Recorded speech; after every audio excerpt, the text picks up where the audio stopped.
Hey guys, Buildzoid here, and today I'm going to be doing a bit of a speculative rant because it's happening again. We've already got the first reports of an RTX 5090 Founders Edition melting a 12-volt high-power cable.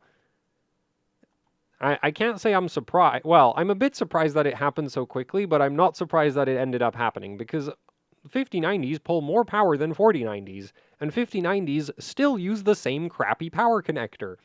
So, you know, not really that surprising. Now, unfortunately for the person who this happened to, they did use a third-party cable because they have a very small ITX build, so they replaced the original cable from their PSU with one of these mod DIY cables. They previously used this cable with a 4090 Founders Edition for 2 years without any issues. I kind of suspect that the fact that they're using the cable again might have worn the cable out. And yeah, then they used this cable with the 5090, and it melted with the 5090. Now, with the 50 series, Nvidia did actually go and do something about try to do something because, it's Nvidia. They're not actually going to spend any money to fix the problem if they can do something that doesn't cost money to fix the problem, or at least hopefully fix the problem, because evidently it didn't work. Um, but anyway, so instead of the 12-volt high power connector, we have now the 12-volt 2x6 connector. And this is a change to the connector on the GPU. The cable is exactly the same. But basically, the 12-volt 2x6 makes the sense pins shorter, so the sense pins are used for setting the power limit of the cable and for detecting if the cable is plugged in or not. And then they made the power pins longer. And the idea with these two changes is that, well, if the connector starts like backing out or something, hopefully it'll disconnect the sense pins before the contact on the power pins gets so bad that the power pins end up melting. Evidently, that doesn't work because this melted.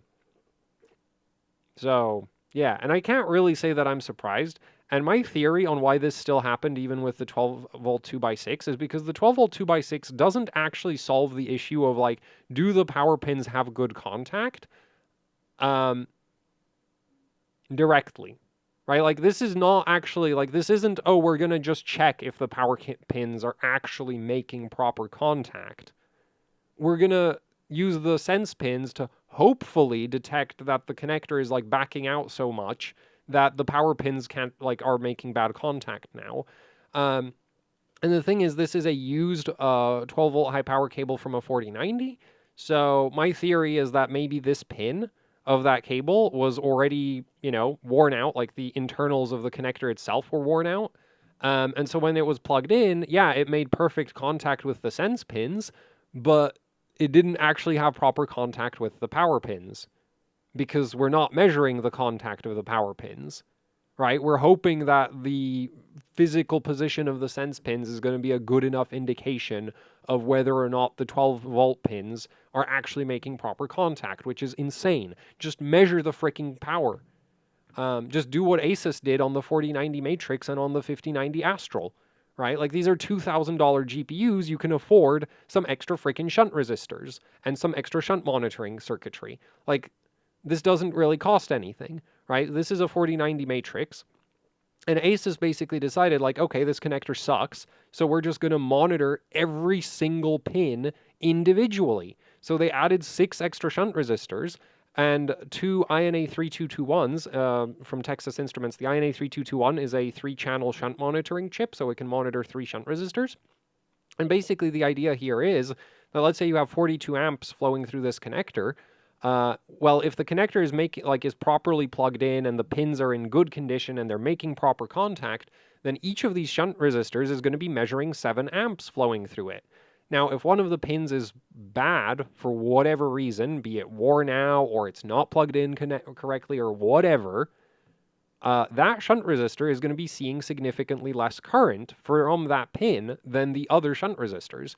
And now that the GPU has this extra circuitry, it can detect, hey, one of the 6 12-volt pins of the the 12-volt high power connector isn't providing, like, it's out of whack, right? Like, let's say, like, for as an example, instead of having 7 amps across each of the 6 shunts, you might end up in a situation where you have 2 amps going through one of the shunts and then 8 amps going through all the other ones, right? So 8 times 5 is 40 plus 2, it's still 42 amps in total.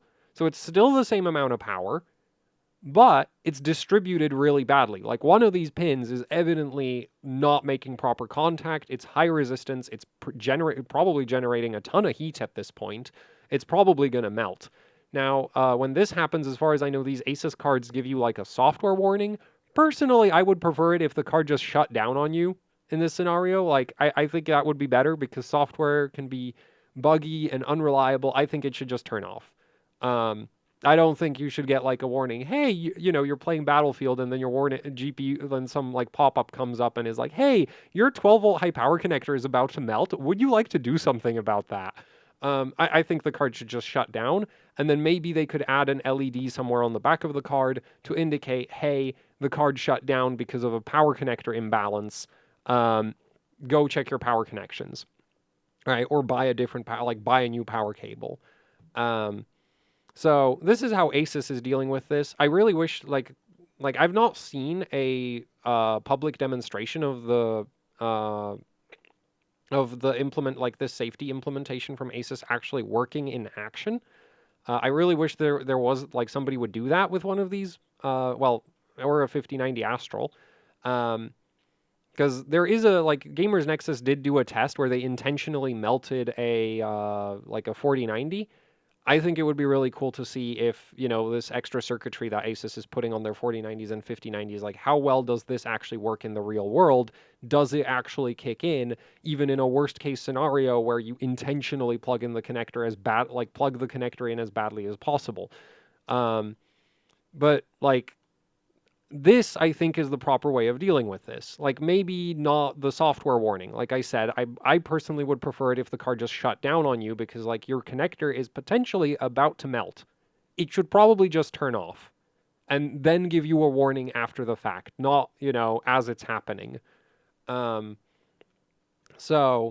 yeah. Now, unfortunately for Nvidia, if they tried to implement what Asus is doing on their 5090 and their 4090, they would have to not put the connector sideways like this, or they'd have to put a daughter board on the connector, or like this just doesn't work, because if you look at how this connector is connected to the 5090 Founders Edition, this is functionally 2 power pins, right? Like, we just have 2 metal tabs coming off of the connector and soldering into the board. So splitting out the pins, like what Asus is doing with all of these shunt resistors, like, that's just physically not possible with the connector that Nvidia is using on the 5090. Founders Edition.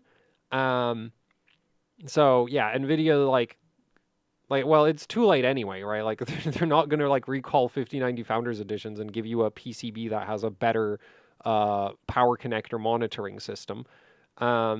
But yeah, I just think this is stupid. These cards are $2,000, and Nvidia can't even just be bothered to spend the money to actually monitor the current balance of the stupid power connector, right? Directly. Just monitor it directly. And what I find most ridiculous about this is, in the past, Nvidia had just, like, if you look at like a 3080, can I get a Founders Edition?